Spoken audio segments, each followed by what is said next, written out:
welcome. So now we'll go to chapter number 4, which is um, World-Class Quality and Marketing Think Different by Steve Jobs.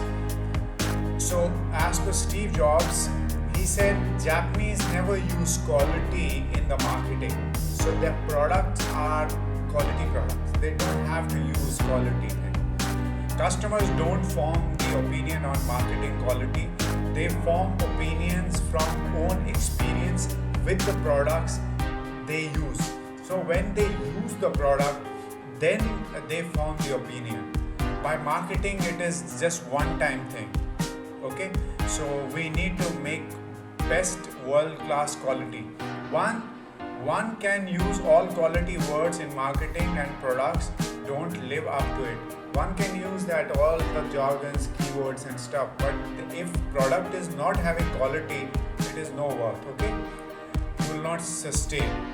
Customers will not keep the opinion for long in the mind. They will not keep in the mind for long. Okay, we need to start quality with our products, services, not marketing. Okay, we need to get back to the basics and improve our products and services.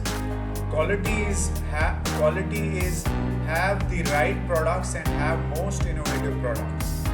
People need to feel that it is a quality product. Japanese never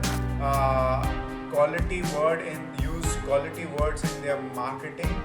It is given. It is always given. So thank you so much. We'll go to the next chapter, which is 5th chapter, where we'll learn about have great role models and competitive advantage. 6th chapter. So kindly write down in the comment section what have you learned, how you're going to apply